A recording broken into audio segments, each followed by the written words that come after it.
सर्वांना नमस्कार. बलात्कारानंतरचे प्रेम वेदांजली या कथेचे 37 एपिसोड यापूर्वीच अपलोड केलेले आहेत. कृपया ते सगळे एपिसोड ऐकण्यासाठी आपल्या चॅनलला भेट द्यावी. अंजलीनं पार्टीत ड्रिंक केली आणि वेद तिला कसाबसा बेडरूममध्ये घेऊन आला आणि त्यानं सुटकेचा निश्वास टाकला. त्याला वाटलं आता तरी ती शांत झोपेल म्हणून तो तिला झोप म्हणाला. पण अंजली आता ड्रिंक करून लहान बाळासारखी वागायला लागली होती. खूप हट्टीपणे ती म्हणाली, नाही, मी झोपणार नाही, मला फ्रेश व्हायचं आहे आणि या साडीवर मी नाही झोपणार. वेद म्हणाला, ओके थांब, मी तुला तुझा गाऊन आणून देतो. असं म्हणून वेदने अंजलीचा तो सुळसुळीत सिल्की गाऊन तिला कपाटातून आणून दिला आणि तिच्या हातामध्ये गाऊन देत तो म्हणाला, हे घे, आता तू फ्रेश हो, चल मी तुला बाथरूममध्ये सोडतो. आणि तो तिला घेऊन जाणार इतक्यात अंजली म्हणाली, नाही, मी फ्रेश होणार नाही, तुम्ही मला फ्रेश करा, तुम्हीच माझे कपडे चेंज करा. आणि हे ऐकून वेद शॉक झाला आणि म्हणाला, काय म्हणालीस? मी तुझे कपडे चेंज करू? हे कसं शक्य आहे? आणि अंजली त्याला स्वतःकडे वळवत म्हणाली, का शक्य नाही? तुम्ही माझे कोण आहात सांगा पटकन. वेद म्हणाला, मी तुझा फ्रेंड आहे. अंजली पुन्हा हट्ट करत म्हणाली, नाही नाही नाही, तुम्ही माझा नवरा आणि मी तुमची बायको आहे, म्हणून आपण येथे बेडरूममध्ये एकत्र राहतो की नाही? बोला, राहतो की नाही? आणि वेद आता होकारार्थी मान हलवून हो म्हणाला. ती त्याच्याकडून सगळं कबूल करून घेत होती बहुतेक, आणि ती त्याची बायको आहे असं त्याला पुन्हा एकदा आठवण करून देत होती. आणि वेदला आता पटकन झोपायचंही होतं आणि फ्रेशही व्हायचं होतं. तो म्हणाला, देवी, हा काय हट्ट आहे, घे ना हा गाऊन आणि तू हो फ्रेश. अंजली म्हणाली, तुम्हाला पण फ्रेश व्हायचं आहे ना, मग चला आपण दोघे एकत्र फ्रेश होऊया. तुम्ही मला फ्रेश करा, मी तुम्हाला फ्रेश करते. आणि हे ऐकून वेद पुन्हा चकित झाला. ओ नो, आता दोघांनी एकसाथ फ्रेश व्हायचं म्हणजे माय गॉड, खरंच हिला जास्त झाली आहे. शुद्धीत असती तर असं तिनं कधीच केलं नसतं. पण मी आता काय करू? तरीही तो तिला म्हणाला, देवी, तुझी तू फ्रेश होऊन ये, मी माझा फ्रेश होईन, घे हा गाऊन घे. असं म्हणून त्यानं तिच्या हातात पुन्हा गाऊन दिला आणि तिच्या हातातून गाऊन खाली पडला. तिला तर एखादी वस्तू पकडण्याचं सुद्धा भान नव्हतं. तिला स्वतःचा अस्तोल सावरता येत नव्हता, तर वस्तू काय पकडणार?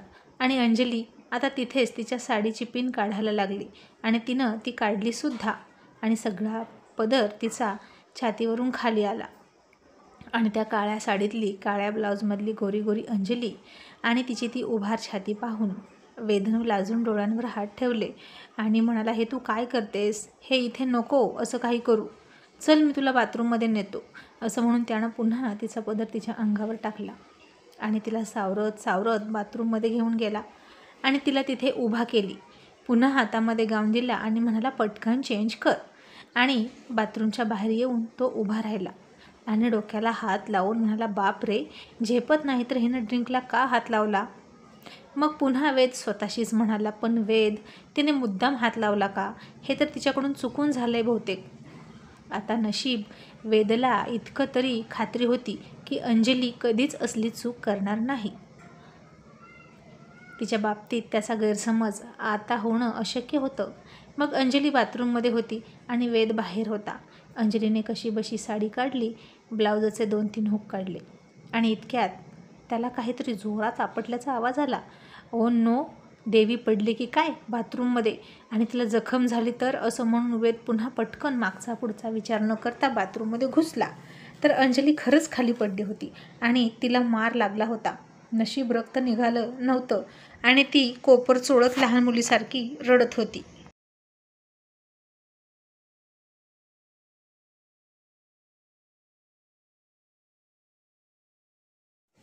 पण आता तो तिच्याजवळ गेला आणि तिला म्हणाला, अगं काय झालं, अशी कशी पडलीस? आणि ती रडत म्हणाली, तू मला सांगितलं ना मला नाही येत, तुम्ही का माझी हेल्प करत नाही? आणि वेदनं आता पुन्हा तिच्याकडे निरखून पाहिलं तर ती खूप खूप जास्त हॉट आणि कमालीची सुंदर दिसत होती. आणि त्याची नजर खाली तिच्या वरचे 2 हुक खोलून तसेच सोडून दिलेल्या आणि ब्लाऊजमधून डोकावणाऱ्या उभार टचटचीत छातीकडे गेली. आणि तिला तशी पाहून तो आवंढ्यावर आवंढे गिळत होता आणि त्याची नजर आता तिथून हटत नव्हती. मग त्यानं थोडं त्याची नजर खाली वळवली तर त्याला तिचं उघडं पोट आणि कमनीय बांध्याची घाटदार कंबर दिसली आणि वेदच्या हृदयात वणवा पसरायला सुरुवात झाली. त्या दिवशी ही त्यानं तिला अशी बघितली होती पटवर्धन पॅलेसमध्ये साडी घालताना, पण थोडी लांब होती. पण आता ती त्याच्या खूप जवळ होती आणि आत्ताही आपण तिच्याकडे कोणत्या हक्कानं पाहतोय हे तो विसरून गेला. तिच्याकडे बघतच राहिला आणि अधाशी डोळ्यांनी तिचं सौंदर्य पित होता. आणि अंजली आता सरळ त्याच्या गळ्यातच पडली आणि त्याच्या शर्टची बटणं खोलत म्हणाली, तुम्हालाही फ्रेश व्हायचं आहे ना? उशीर होतोय ना, मग तुम्ही पण फ्रेश व्हा आणि मग आपण दोघे बाहेर जाऊ, नाहीतर मी पुन्हा पडेन, असं लहान बाळासारखं म्हणाली. वेद तिच्या आवाजानं भानावर आला आणि आता ती किती जवळ आली होती तिच्यात आणि त्याच्यात कसलंच अंतर नव्हतं. छातीला छाती टेकली होती आणि असं करून ती एक प्रकारे वेदची परीक्षाच घेत होती. पण तो तिच्यासोबत फ्रेश होणार नव्हता, नाहीतर पुन्हा त्याच्याकडून काहीतरी चूक झाली असती. त्या दिवशी तो नशेत होता म्हणून चूक झाली, पण आता त्याच्याकडून पुन्हा चूक होणं शक्य नव्हतंच.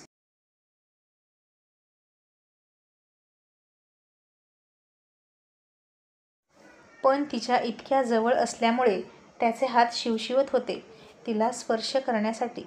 त्यानं 1-2 वेळा न राहून हातही उचलला तिच्या कमरेत घालायला, पण पुन्हा त्याच्या मनानं त्याला अडवलं. मग आता त्यानं पुन्हा एक आवंढा गिळत तशीच ब्लाऊज आणि पेटिकोटवरूनच तिला तो गाऊन घातला आणि आताही ती खूप सुंदर दिसत होती त्या गाऊनमध्ये. मग त्यानं तिला बेडकडे आणलं आणि बेडवर झोपवून म्हणाला, देवी आता तू झोप, नाहीतर दादासाहेब जहागीरदार, कडक शिस्त, हातात काठी येतील बरं का. तशी अंजली आजोबांचं नाव काढलं की हाताची घडी आणि तोंडावर बोट घेऊन बेडवर झोपली, पण उभी न झोपता आडवी झोपली.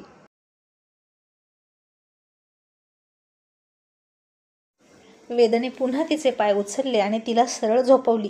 आता पटवर्धन पॅलेसमधून घरी आल्यापासून ती चटई टाकून खाली झोपायची, पण आजच्या दिवस तिला वरच झोपू दे असं त्यानं ठरवलं.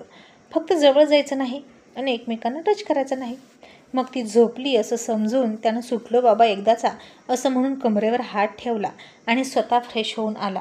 मग त्यानं तिच्या अंगावर ब्लँकेट टाकलं आणि स्वतःचं ब्लँकेट घेऊन झोपला आणि जसे त्याने डोळे झाकले तसं पुन्हा तिनं ब्लँकेट भिरकावून दिलं आणि झोपूनच त्याच्याजवळ गेली आणि त्याला पाठीमागून घट्ट मिठी मारली आणि तो खूप दचकला, जशी पार्टीत ती दचकली होती तसा. कारण तिची छाती त्याच्या पाठीवर प्रेस होत होती, तसतसं त्याला खूप कसं तरी होत होतं. एकतर खूप दिवस झालं त्यानं हा क्षण अनुभवला नव्हता. तीही उतावीळ झाला होता इंटिमेट होण्यासाठी, पण वेदासोबत.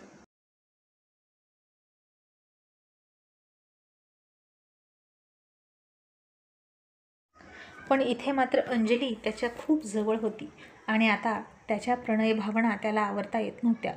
वेदने घट्ट डोळे मिटून घेतले आणि त्याच्या हाताने ब्लँकेट घट्ट पकडलं आणि तो स्वतःवर कंट्रोल ठेवण्याचा प्रयत्न करत होता आणि मनात म्हणाला की ही का माझ्या इतक्या जवळ येते काय माहीत.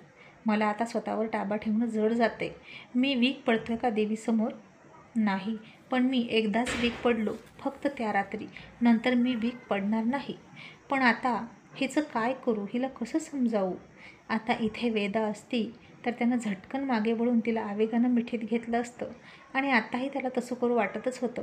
त्याचे हात शिवशिवत होते तिला मिठीत घ्यायला, पण वेदा असती तर. आता एकीकडे हळूहळू त्याचा पुरुषार्थ जागासुद्धा व्हायला लागला होता अंजलीच्या घट्ट मिठी मारण्यानं. ती शुद्धीत असती तर त्यानं तिला ओरडून दूर ढकललं असतं, पण तीच शुद्धीत नव्हती आणि ती काय करते हे तिलाच माहीत नव्हतं, जसा त्या दिवशी तो शुद्धीत नव्हता. म्हणून तो आत्ता तरी तिला समजून घेत होता, जसं तिनं त्याला समजून घेतलं होतं तसं. वेदाची अंडरस्टँडिंग लेवलसुद्धा अंजलीच्या सोबत राहून आता वाढत होती आणि तो हळूच तिला म्हणाला, देवी अगं हे काय करतेस तू दूर हो ना, तुझ्या जागेवर झोप ना. आणि अंजली आता उठून बसली आणि मांडी घालून म्हणाली, हेच मला म्हणायचंय की माझी जागा नक्की कुठे आहे? वेद पुन्हा शॉक होऊन म्हणाला, तिच्याकडे बघत म्हणाला, आता जागेचं काय आलं? ती रडून म्हणाली, तुम्ही त्या दिवशी मला तुमच्या शेजारी गाडीत मी बसले होते तर मागे बसवलं आणि ती वेदा तुमच्या शेजारी बसली आणि मला मागे बसवलं, तरी तुम्ही काही बोलला नाही आणि पुन्हा तुम्ही मला ती उतरल्यावर पुढे बसायला सांगितलं. मग माझी जागा नक्की कुठे आहे? सांगा ना मला, कुठे आहे माझी जागा? मी बायको आहे ना तुमची, शिवाय फ्रेंडसुद्धा आहे. मग ती वेदा तर फक्त तुमची फ्रेंड आहे, तरी तिचं ऐकता, तिला माझ्या जागेवर बसवता. आणि वेदाच्या लक्षात आलं की त्यावेळी ती काही बोलली नव्हती, पण आत्ता मात्र ती बोलते याचा अर्थ ती गोष्ट तिला खटकली आहे. तिच्या मनात अजूनही तेच आहे. पण देवी खरंच माझ्याकडून अपेक्षा ठेवायला लागली की काय? आणि वेद म्हणाला, तुला राग येतो का तिचा? आणि ती खरं खरं बोलत म्हणाली, हो येतो मला तिचा राग आणि तुमचाही येतो. तुम्ही सारखं वेदा वेदा करत पळता, मग मला राग येणारच ना. आणि वेदला आता खात्री झाली की अंजली खरंच त्याच्याकडून अपेक्षा ठेवत आहे. आणि त्याचं दुसरं मन म्हणालं, आणि तिने अपेक्षा ठेवली तर तिचं काय चुकलं? वेद, तू नवरा आहेस तिचा आणि ती तुझी बायको. धर्मानं, कायद्यानुसार, समाजाच्या दृष्टीने तुम्ही दोघं पती पत्नी आहात. सगळ्यांसमोर तुम्ही नवरा बायकोसारखे राहता. देवासमोरही तुम्ही नवरा बायकोसारखे राहता. मग इथे बेडरूममध्येच इतका परकेपणा का? का तिला अजून तिचा हक्क मिळाला नाही? तिची काहीही चूक नसताना तिने असं विरहाच्या अग्नीत का जळायचं वेद? आणि वेद त्याच्या मनाला समजावत म्हणाला, पण मी लग्नाच्या आधीच हे सगळं क्लिअर केलं होतं की ती आणि मी असेच राहणार दूर दूर, आणि मी वेदावरचं प्रेम सोडणार नाही. आणि त्याचं मन म्हणालं, बरं, लग्न होऊनही खूप काही चेंज झाला आहे तुझ्या आयुष्यात, तरीही तुला वेदासोबत पूर्वीची लाईफ जगायची आहे ना? घरात अंजली फक्त बायको आणि बाहेर वेदा हवी आहे ना तुला? मग अंजलीनंही तुझ्यासारखं बाहेर एखादा बॉयफ्रेंड केला तर चालेल का? घरात तू फक्त तिचा नवरा नावापुरता आणि बाहेर तिची शारीरिक भूक भागवायला तिचा बॉयफ्रेंड. जर असं असेल तर तुला चालेल का? आणि वेद त्याच्या मनाला म्हणाला, तू मूर्ख आहेस का? असं कसं होईल? ती या घराची सून आहे. तिने असं करता कामा नये.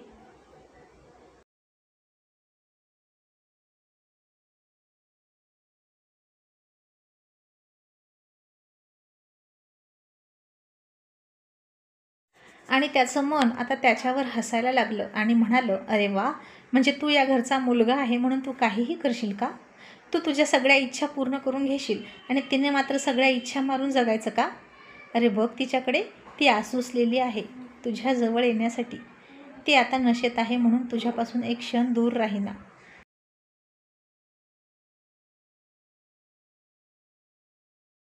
पण शुद्धीत असल्यावर इच्छा असूनही तुझ्याजवळ यायला घाबरते. ती सगळं सहन करते. समजून घेते म्हणून तू तिला किती गृहीत धरशील? तिच्या मनाचा एकदा तरी विचार कर. तिचा हा संन्यास संपव. ती तुला म्हणाली की अपेक्षा ठेवणार नाही, पण ती जिवंत माणूस आहे वेद. आणि माणूस असला की राग, लोभ, आशा, अपेक्षा या असतातच. आणि तिच्या अपेक्षा ती आता तुला नशेत आहे म्हणून बोलून दाखवते, पण शुद्धीत असल्यावर ती तुला काहीच बोलणार नाही. पण सोड ना, अख्खं जग तुला समजावून थकलं तरी तू ऐकलं नाहीस. मग तू माझं कुठं ऐकणार आहेस? तू तर तुझ्याच डोक्यानं वागणार म्हणा, कारण तुझं डोकं खूप स्वार्थी आणि तिरकं आहे. इथेही तू अंजलीचा विचार न करता फक्त स्वार्थाचाच विचार करतो, स्वतःचा विचार करतोस. आणि हे ऐकून वेदला राग आला.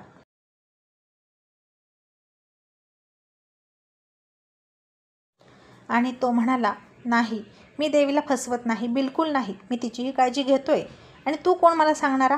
असं म्हणून वेद चिडला त्याच्याच मनावर.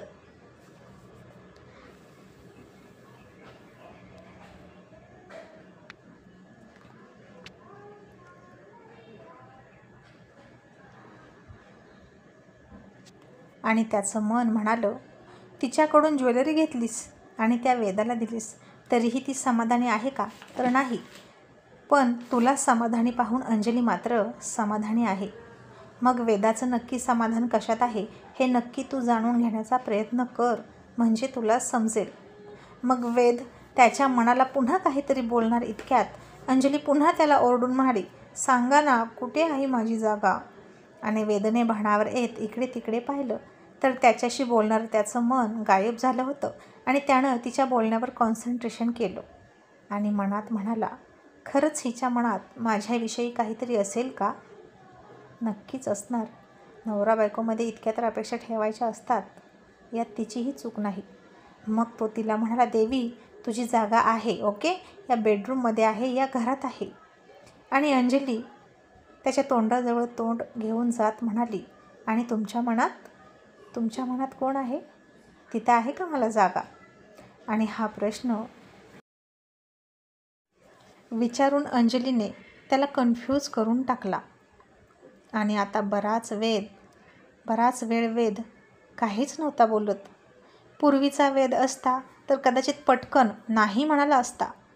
तुला माझ्या मनात अजिबात जागा नाही. पण आता तिला उत्तर द्यायला त्याला का वेळ लागतोय हे त्यालाच कळेना. अंजली त्याला आवडू लागली आहे का असंही त्याला एक क्षण वाटायला लागलं. आणि मग ती अचानक उठली आणि त्याला म्हणाली, मला तुमच्यासोबत डान्स करायचा आहे. वेद पुन्हा शॉक होऊन म्हणाला, देवी अगं वाजले किती, बघ मध्यरात्री उलटून गेली आणि आता तुला डान्स करायचा आहे का? ती म्हणाली, हो मला डान्स करायचा आहे, मला झोप येत नाही, नाहीतर मी ओरडेन.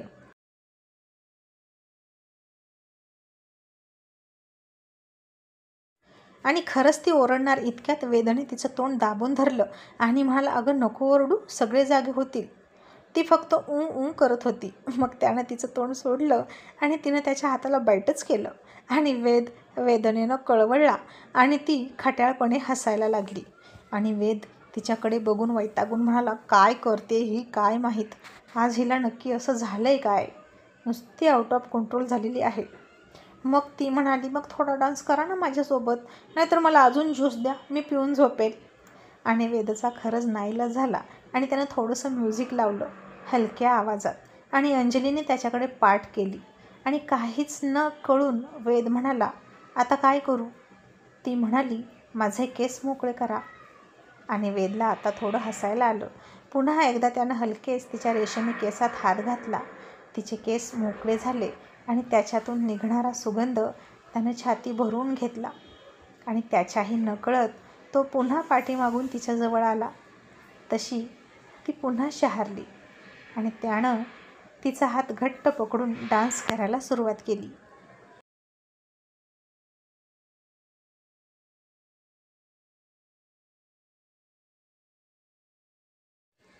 आणि आत्ता मात्र असं जाणवत नव्हतं की वेद तिच्यासोबत जबरदस्ती डान्स करतोय. तो खूप खुश दिसत होता आणि अंजलीसुद्धा खुश दिसत होती. दोघेही बेभान होऊन डान्स करत होते.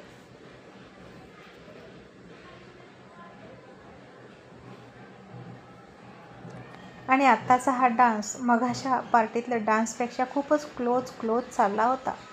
तो तिच्या कमरेत हात घालून तिच्यासोबत डान्स मुवमेंट करत होता आणि तिचे वाऱ्यावर उडणारे रेशमी केस त्याच्या चेहऱ्यावर अलगद रुळत होते. आणि वेदला आपण स्वर्गात आहोत असं फील होत होतं. आणि एका मोमेंटला आता अंजली त्याच्या हातातच आली आणि तिने पटकन डोळे झाकून घेतले आणि बहुतेक आता ती झोपली आहे असं त्याच्या लक्षात आलं. मग त्यानं तिला पुन्हा मिठीत उचलली, पुन्हा बेडवर तिच्या जागेवर झोपवलं आणि तिच्या चेहऱ्याकडे एकटक पाहत राहिला.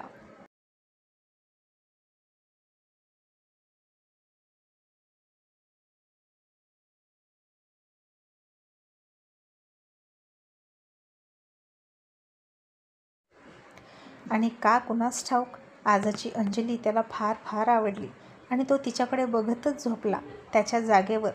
पण त्यानं कुठलीच लिमिट क्रॉस नव्हती केली. बहुतेक त्याला खूप मोह झाला होता तिच्या ओठांचा, तिच्या गालांचा.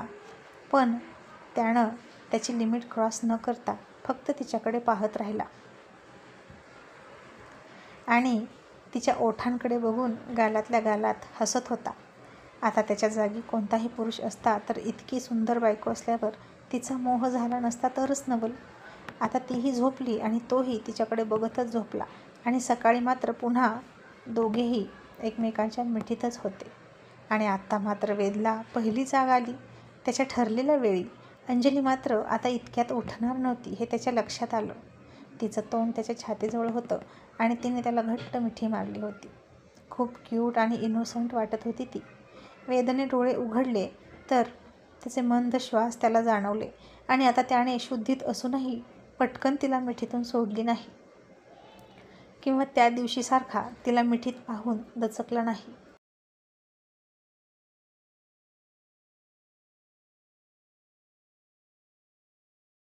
उलट त्यानं आता डोळे मिटून घेतले आणि आपण उठलोच नाही, अजून झोपेतच आहे असं सोंग घेऊन तिला मिठी मारून झोपला. आता बहुतेक हळूहळू वेदच्या मनात अंजलीची जागा निर्माण व्हायला सुरुवात झाली होती. आणि काही वेळाने वेदचा फोन वाजला आणि वेदला जाग आली. त्याने पाहिलं तर त्याचे मॅनेजर होते आणि ते म्हणाले, सर आज मीटिंग आहे, तुम्ही येताय ना? आणि वेदने आता अंजलीला स्वतःपासून बाजूला केली आणि नाईलाजानं उठून फ्रेश होऊन नाश्ता न करताच पुन्हा तिच्या अंगावर ब्लँकेट टाकलं आणि ऑफिसला गेला. बऱ्याच वेळाने अंजली उठली आणि तिला रात्री तिने काय काय केलं हे काहीच माहीत नव्हतं आणि आज ही इतक्या उशिरा कशी उठली याचं कोडं घरातल्यांना कळत नव्हतं. अंजलीचं खूप डोकं दुखत होतं आणि ती डोकं पकडून बसली होती. तिने थोडं इकडं तिकडं पाहिलं तर उठल्या उठल्या अंजलीला तिथे एक चिठ्ठी दिसली आणि त्यात लिहिलं होतं की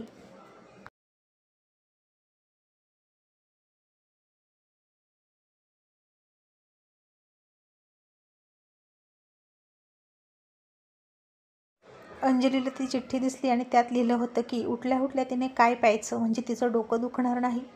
ही चिठ्ठी वेदने लिहिली होती आणि तिनं मीरा मावशींकडून वेदने सांगितलं तेच मागवून घेतलं आणि पिलं आणि तिचं डोकं दुखायचं राहिलं.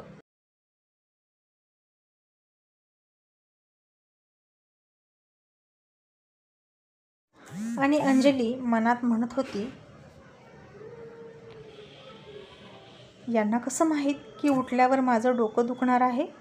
यांना माझं भविष्य कळायला लागलं की काय? असं म्हणून ती गालात हसली. आता ते आले की मग विचारते असं म्हणून ती फ्रेश झाली.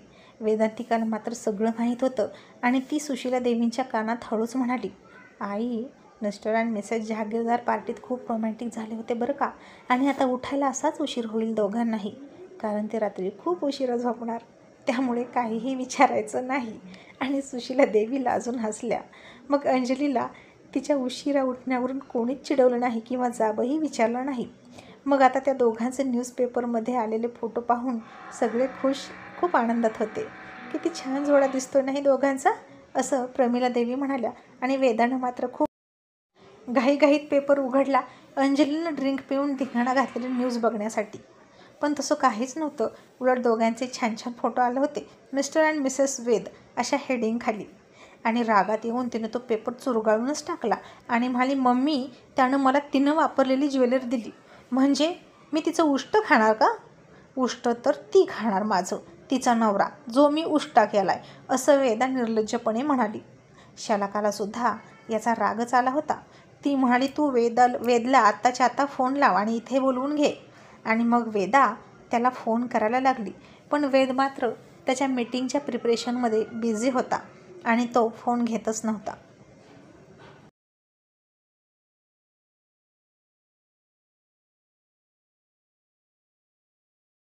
आणि वेदा म्हणाली, मम्मी, आता आपली वेळ आली आहे त्या थर्ड क्लास अंजलीला संपवण्याची. तू एक काम कर, उद्याच्या उद्या तिच्या घरी विष पाठवून दे. आणि शलाकानं लगेच तयारीसुद्धा सुरू केली. आणि एका डिलिव्हरी बॉयला जेवणामध्ये विष मिसळून ते पार्सल वेदने पाठवलं असं सांग आणि उद्या हे पार्सल घेऊन जायचं आणि लंच टायमिंगला तिच्या दारात पोहोचेल असं पाठवायचं, असं सांगितलं.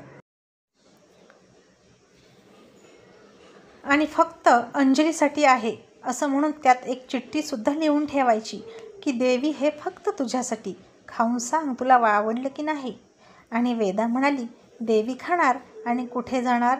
देवाजवळ, डायरेक्ट ढगात, असं म्हणून दोघीही हसत होत्या. आणि इकडे वेद ऑफिसमध्ये अंजलीचं रात्रीचं आणि पहाटेचं रूप आठवून गालातल्या गालात हसत होता. सर, वेद सर, असं त्याचा मॅनेजर हाक मारत होता. आणि वेद म्हणाला, बोल ना देवी, काय म्हणतेस? आणि हे ऐकून मॅनेजर चक्रावले.